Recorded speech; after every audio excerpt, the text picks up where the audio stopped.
Abaikan gencatan senjata, Israel terus menyerang Gaza. Serangan ini juga dilakukan setelah terbentuknya Dewan Perdamaian atau Board of Peace, di mana Indonesia menjadi salah satu anggotanya. Lalu bagaimana Indonesia harus menyikapi situasi yang terjadi di Gaza saat ini dan bagaimana pula memastikan BOP tidak akan merugikan Palestina?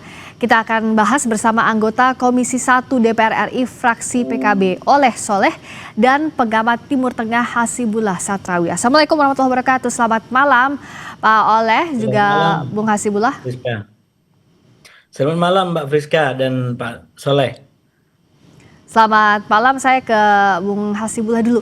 Dari situasi di Gaza Palestina saat ini, Bung Hasibullah, apa yang bisa lebih dicermati lagi oleh pemerintah Indonesia? Karena kita gabung Board of Peace. Katanya tadi Indonesia tidak akan terpengaruh arus negara-negara yang diinisiasi oleh Amerika Serikat. Tapi bagaimana pada faktanya Israel terus-menerus melanggar kesepakatan untuk menghentikan serangan ke Gaza? Ya, izinkan Mbak Friska sebelum saya menjawab pertanyaan Mbak Friska, saya mau menyampaikan 2 poin sebagai pengantar dan yang ketiga nanti jawaban dari pertanyaan Mbak Friska.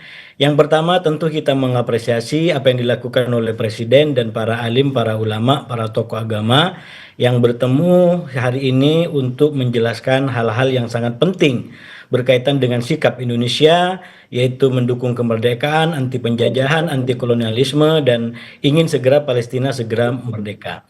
Yang kedua, menurut saya penting dijelaskan kepada masyarakat karena persoalan Board of Peace ini menimbulkan kontroversi, titik temu dan perbedaannya, yaitu menyangkut nilai-nilai yang tadi saya sampaikan soal anti penjajahan, anti kolonialisme, kemudian anti semena-mena, otoriter dan lain sebagainya.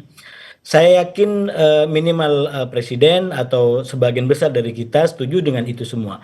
Cuman memang perbedaannya Mbak Friska ini terkait dengan orang yang namanya Donald Trump.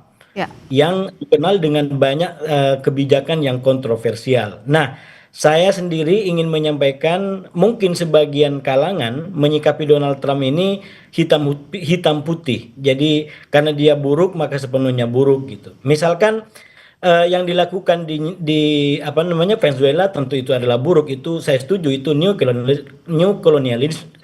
colonialisme. Saya setuju dengan apa yang dilakukan di Iran, itu adalah hal yang buruk, begitu juga dengan di Greenland. Tapi apakah yang dilakukan di Gaza juga buruk? Nah, menurut